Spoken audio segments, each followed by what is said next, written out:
Powered by Sports Interaction, Canada Sportsbook. It's March Mania at Sports Interaction. NHL, NBA, March Madness, MLB, and so much more. It's bananas. Play Pinata Picks and Minute Madness, exclusive games with insane odds you can't play anywhere else. Make your next bet with Sports Interaction. Download the app in Ontario, use the QR code at the bottom of your screen, or head to sportsinteraction.com/SDPN to get started. 19 plus, please play responsibly. I'm getting in trouble right now in the live chat. Lots of people giving me a hard time for being late. Jay Money saying, Auddie James having tech issues? That can't be possible. We did have a slight tech issue, a little bit of a hiccup, but we're good to go now. Full steam ahead, and we're covering a win. We have James Johnson back. JJ, what's up? How's it going? And we're covering yet another win. Because I'm pretty sure your record's pretty impeccable when you come on this show and talk about Flames hockey. I am 6-0-1 now. Unbelievable. Unbelievable. I think pretty good stuff. I think this is bad for me, but great for the Calgary Flames and great for their fans, because come the end of the season, when we do our great recaps and all that stuff, there might be a petition going out that you replace me in the Game Over Calgary chair, because you get all the wins, and if Flames fans have it any other way, then they would I'm sure they'd like to see you on here more than they'd like to see me. But and the puppy, of course, and we got Mr. Pupper. Mr. Aston is here to say hello to all of SDPN right now. Aston's the sleepy boy.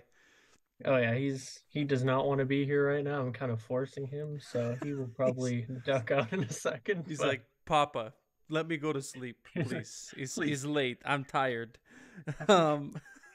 Anyways, welcome to Game Over Calgary. Another Calgary Flames 1-goal game.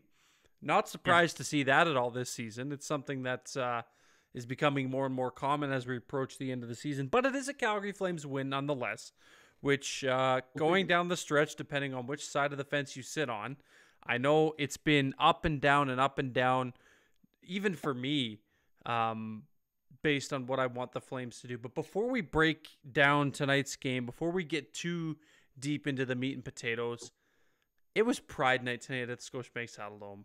And if you in here are going to talk shit about that, then just leave right now, because I'm starting full force with it, because it was fucking awesome. I'm wearing my Pride shirt. I got to get more SDPN Pride merch. Shameless plug, SDPN merch. If you go to the SDPN website, go ahead and check that out. Lots of great Pride merch. There's Pride flag stuff. There's trans flag stuff. There's lots of great stuff that you can get to support Pride. So go ahead and check that out. And Aston definitely says, go check out the Pride merch on the SDPN merch shop. But it being, yeah, see, we're already seeing some BS. You know what? Just get rid of this guy. I'll just get rid of him. How do I do that? Put user in timeout. There we go. Bye-bye. Get him. Let's cook this man. Cook this man. But anyways, it was Pride Night. It was the first time. There's some good comments going on chirping this guy. I gotta get focused again, because this is funny. This is the first time the Flames ever did a jersey, which was cool. Shout out to Megan. I can't remember. Megan, I think something. Megan Parker. Megan Parker. That's it.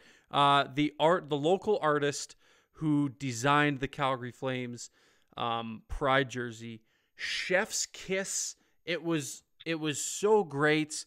Incorporating a lot of art in the actual Flaming Sea, incorporating the Pride colors, and then even on the numbers they had the Pride colors as well, and some nice arts on the numbers as well. Same art as in the middle of the logo. So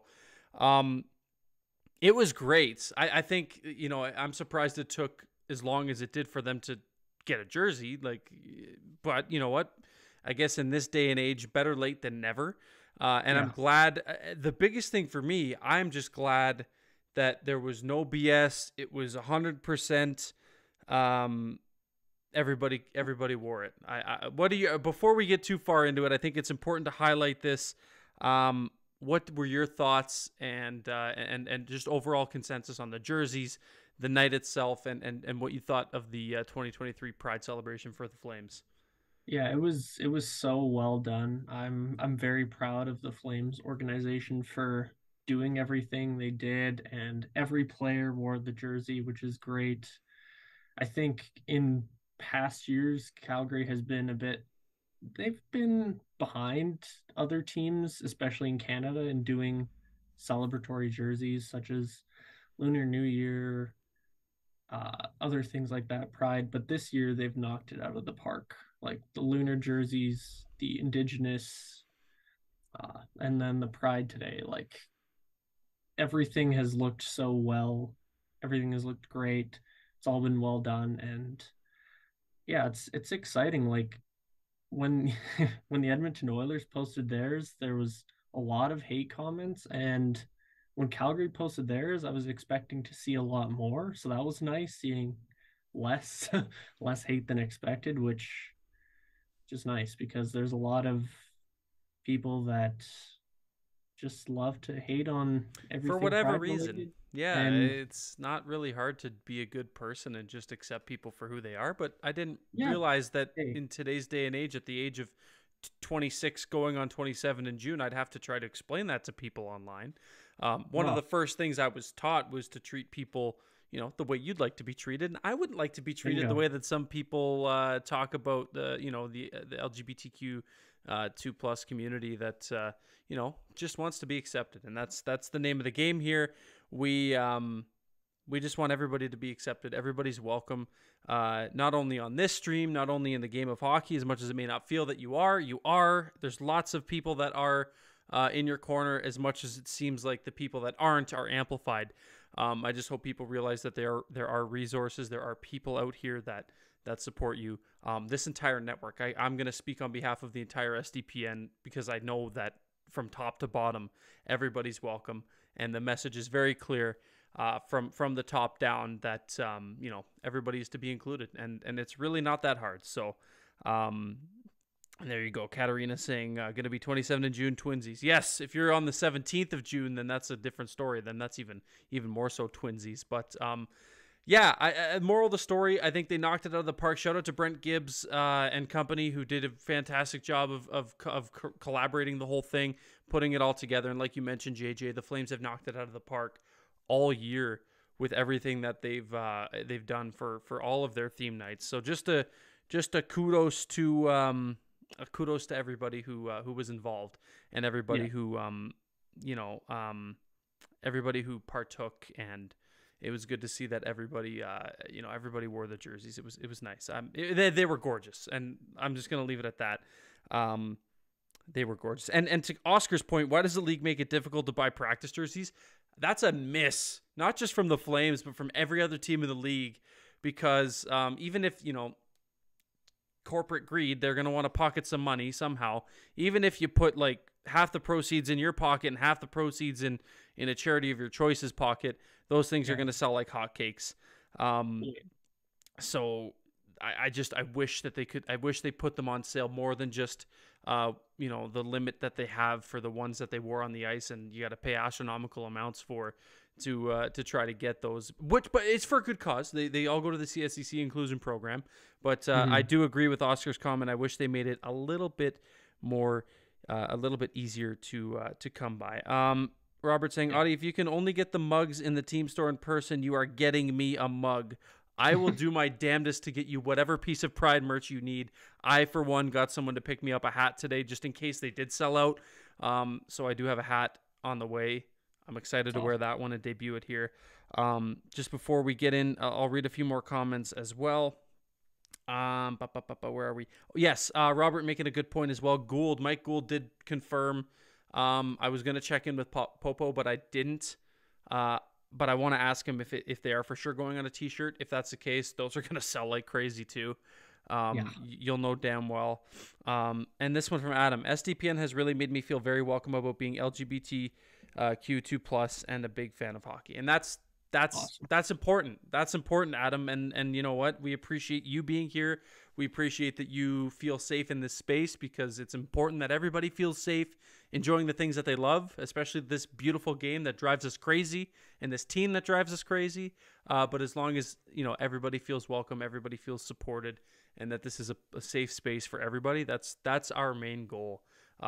At the end of the day, no matter what. So the fact that it makes you feel like that is a win for me. It's a win for JJ. It's a win for everybody at SDPN. So we are glad to see that. Okay, we'll touch a little bit more on Pride as we keep going because it was an important night to highlight a bunch of stuff that the Flames did.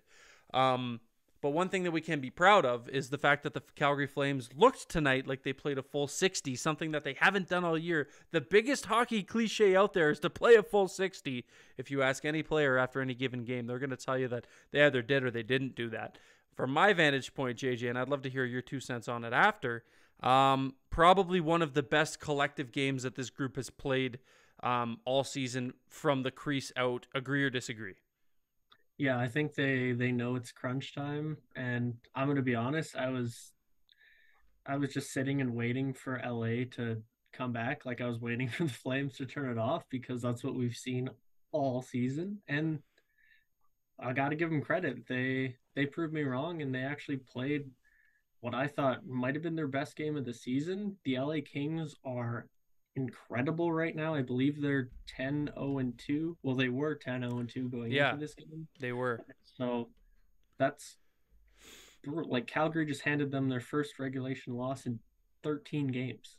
So, and not to, Vancouver is also on a hot streak and we play them next, but we'll get to that later. Mm-hmm. But yeah, really, really great game from the Flames tonight. I was very impressed. I didn't see this coming at all. If you would have told me Nashville beat Boston, Calgary beat LA, and Winnipeg was losing to San Jose, I would have laughed at you.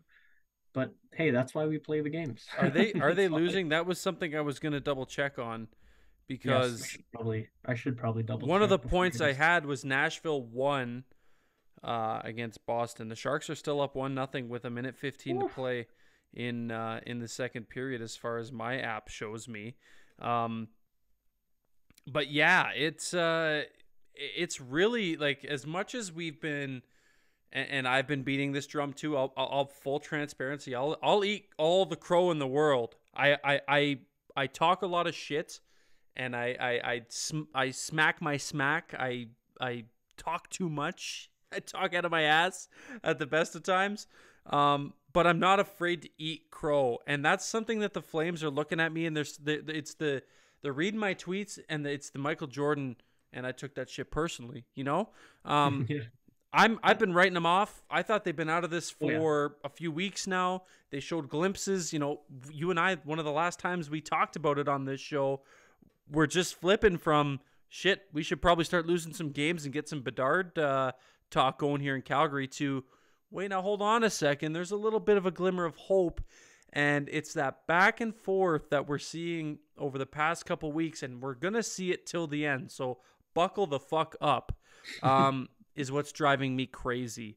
Driving me Yeah. absolutely crazy. And you look ahead at the Flames schedule, some winnable games in there, There are a lot of winnable games. Yes. a lot of winnable games to finish off the stretch.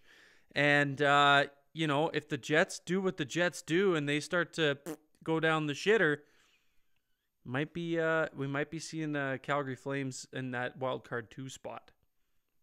You never know.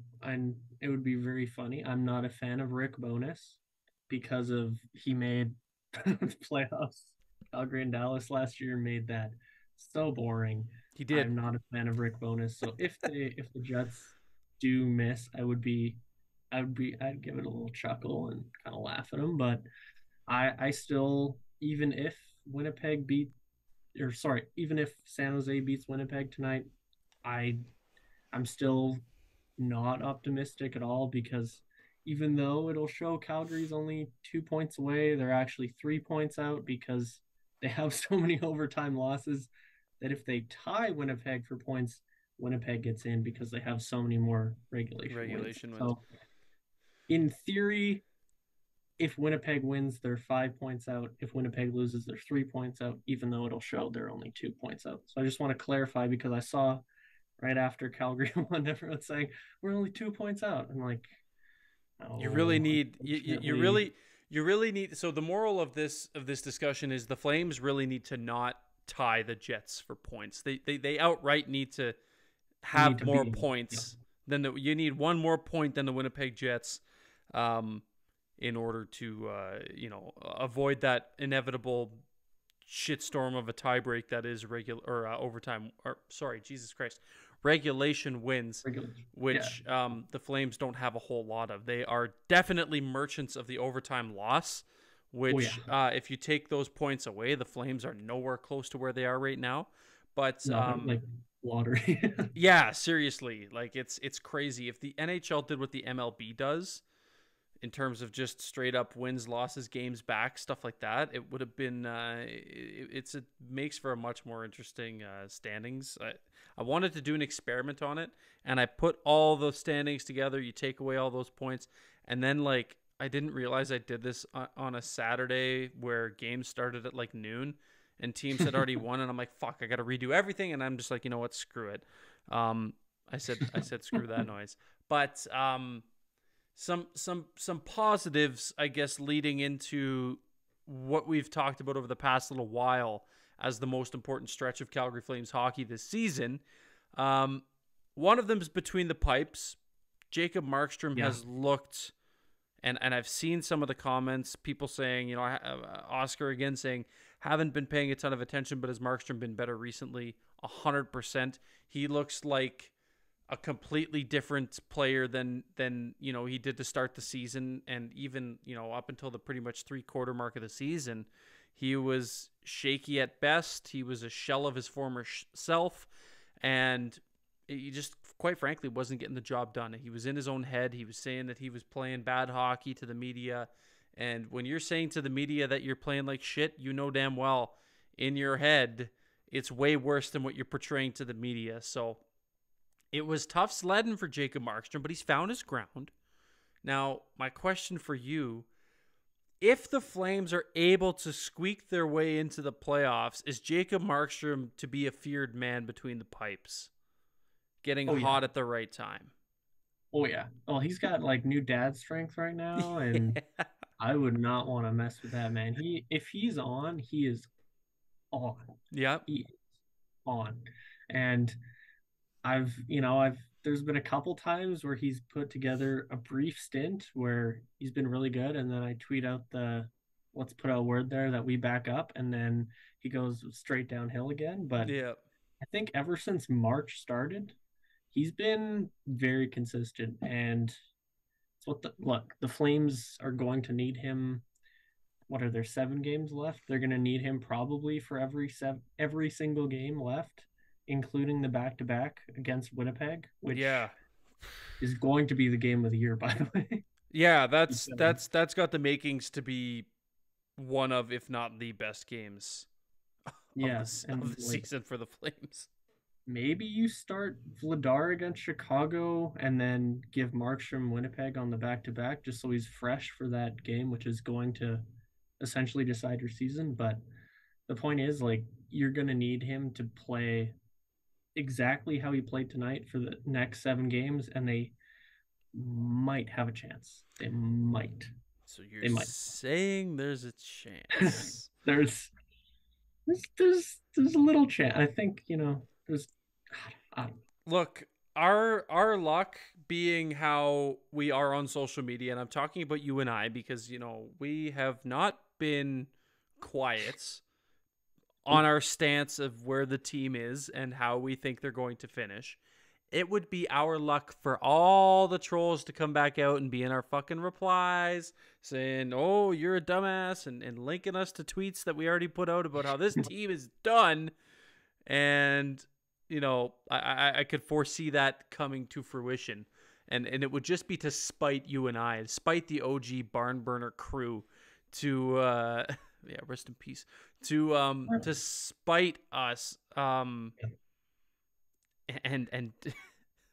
it would just be you know what, I'm running out of things to say because it would I just could It would be I could see exactly, that happening. yeah, it would be Yeah. exactly what the doctor ordered for you and I. Quickly, before we pivot, I want to talk about one more player before we wrap up the show. But I just wanted to shout out Julian McKenzie, a good pal of mine who writes for The Athletic, covers the Calgary Flames.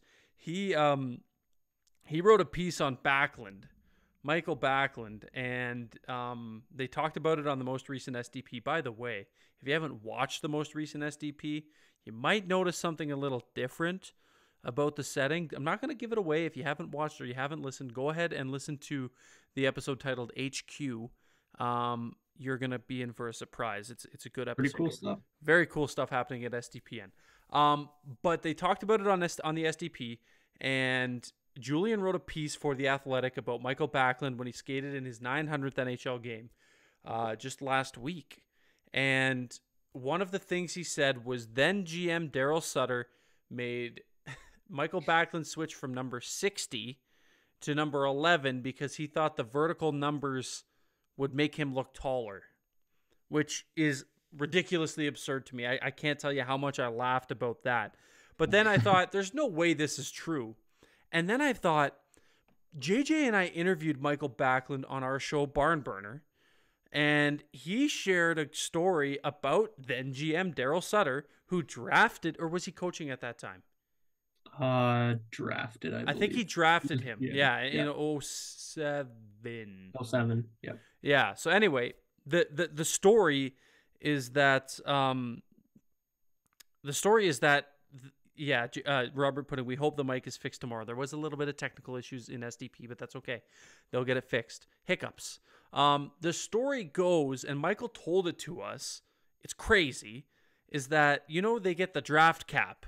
You put the cap on, you put the jersey on, you put the cap on, you put your arm around your coach, you put your arm around your GM. Yeah, JJ's going to do it right now. Put your arm around your coach, put your arm around your GM, and you take your pictures. And that's, you're welcome to the NHL. You shake Gary Bettman's hand and you go about your business. Michael Backlund was not allowed to wear his draft cap because Daryl Sutter told him they are for baseball players. And I'm not bullshit. Like, JJ can corroborate this story. It is true.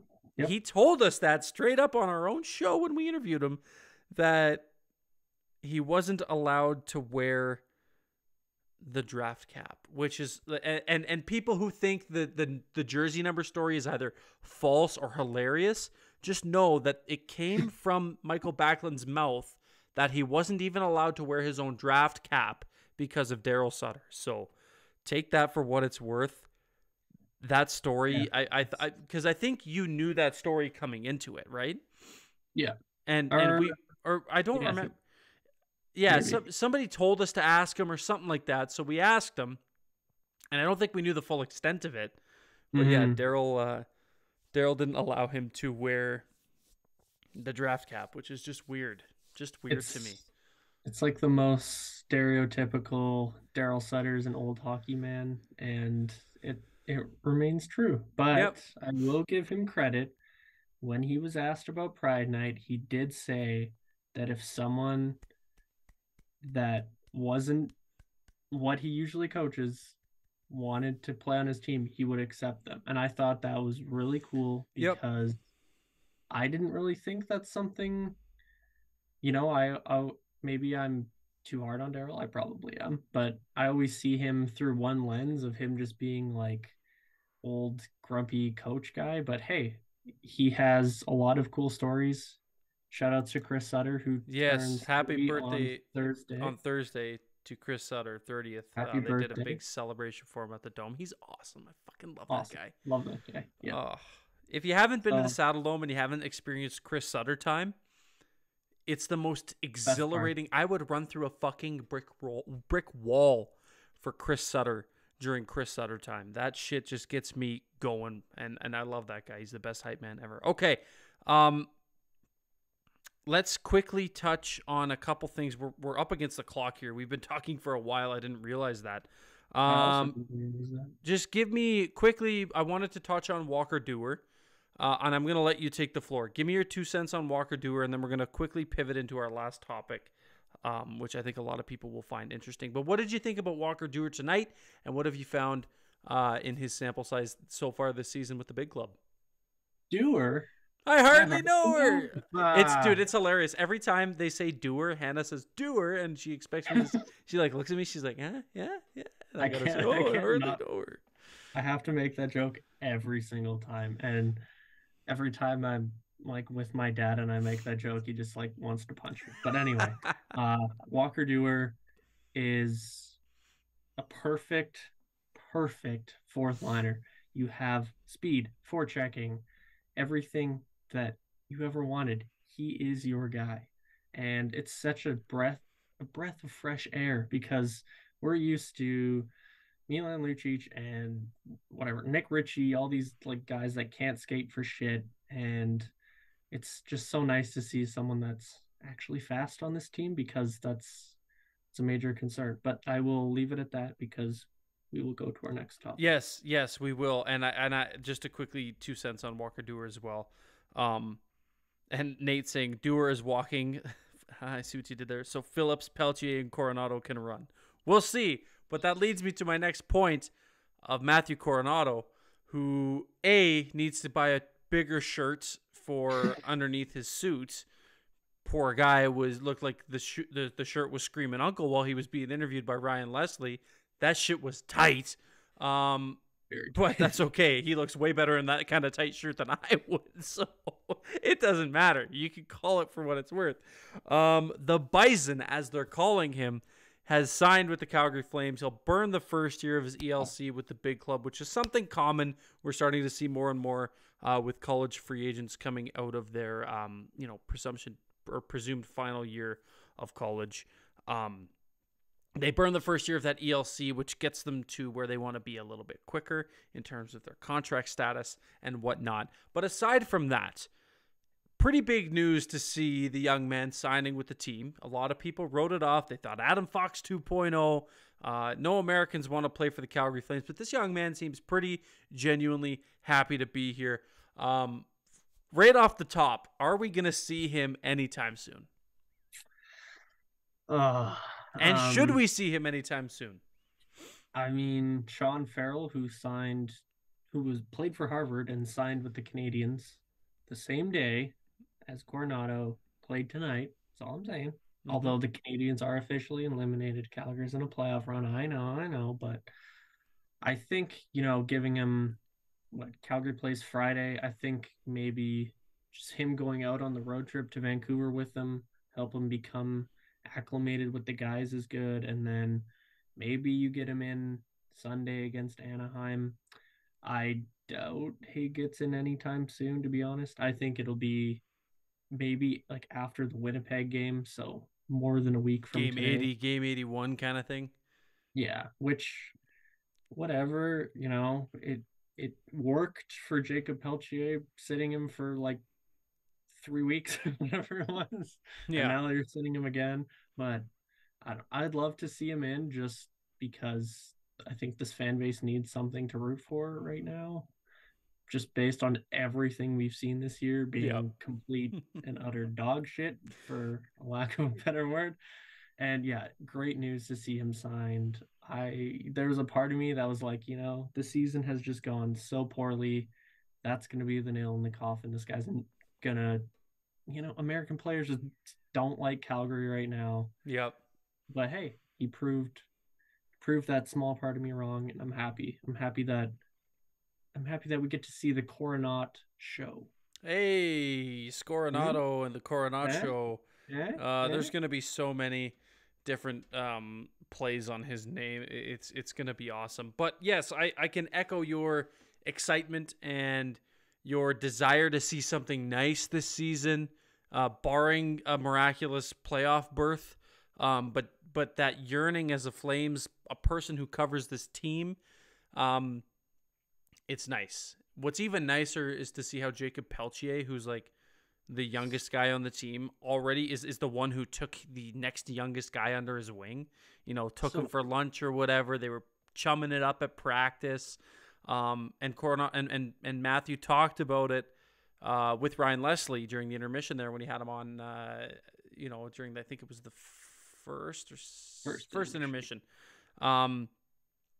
But yeah, it's nice to see that that he's already been kind of taken under the wing, and it's kind of interesting, but also nice to see. It just shows you a lot about Jacob Peltier's character, that he's the one who took him under his wing, which I think Jacob Peltier's learned a lot about being a leader in his short NHL tenure from, I think my prime suspect would be Jonathan Huberdeau, based on the French connection. But I feel like he's just soaking it all in like a sponge. And, you know, we're not going to be far out from Jacob Peltier being not only a great player for this team, but just such a fucking good pro. Like he is learning from a lot of really good leaders how to be a good pro. And it's going to be exciting to see his growth over the years. Okay, guys, this has been great. We're up against it here. Calgary Flames winning 2-1 tonight over the LA Kings on Pride Night, the inaugural Pride jersey for the Calgary Flames. Among other beautiful jerseys they've done this season, the Pride jersey is up there as one of the best ones in all of, and all the Pride jerseys have been great. The Florida one was awesome. But the Flames, they just set the bar so high with their special jerseys, and we love the love for Pride. We love everybody who's in here, and we accept everybody who's in here at SDPN Sports. JJ, before we sign off, let the people know. He's like, I'm not tired yet. Let the people know where they can find you and what you and Aston are up to these days. Yeah, so I'll just leave the camera on him because I'm sure you want to. He said, "Fuck that, I'm out of here." Yeah, he's like, "Nah, I don't want the camera time. You get it, James." Anyway, you can find me at thewincolumn.ca. We've got a bunch of good stuff. I know you've got a spicy little article coming out that I'm excited to see. Yep. I've got a research one that I'm doing for Thursday that I'm excited about. So we have lots of good content, everything you want, and yeah, Twitter and Instagram at James Johnson YYC, and love everybody here at SDPN. And yeah, thanks for having me. And on. we love you. And, you know, just saying 6-0-1. Yeah. If the Flames do in fact make the playoffs, you know, we know who to call. Maybe we come back. It's gonna be Game Over Calgary with Peter Klein and James Johnson is what it's gonna be in the playoffs if they keep winning. When you come on, Jay Money saying the OT loss column. And if you want to follow me, you can follow me on Twitter at Auddie James. Excuse me, AUDDIE and then James. Great show. This was a lot of fun as always. Okay, let me pull up the schedule. As JJ mentioned, the Calgary Flames' next action is on Friday when they take on the Vancouver Canucks in Vancouver. Peter Klein has your Game Over, and it doesn't say he's got a guest. I see that he's got a guest coming up for Tuesday's show against the Blackhawks. I won't spoil who it is. I'm going to have Shane Stevenson on against the Ducks on Sunday, and then next week, my first game on Wednesday, Rachel Dory will be on as she rebooked herself after losing power and losing patience with her service provider in her previous attempt to join Game Over Calgary. Thank you guys for stopping by and watching. If you're listening on playback, please be sure to rate the podcast. Give us a thumbs up on your preferred podcatcher. If you're watching on YouTube right now, give a thumbs up. I forgot to do the call to action for that. Give it a thumbs up if you enjoyed everything. Give it a thumbs up for Pride, everybody, because it was a hell of a Pride stream and a Pride game tonight at the Scotiabank Saddledome. Be safe, everybody. We'll talk to you guys on Sunday. Enjoy the game on Friday with Peter. And like I said, we'll talk to you guys Sunday. Be safe. Take care. And we'll see you later. Peace.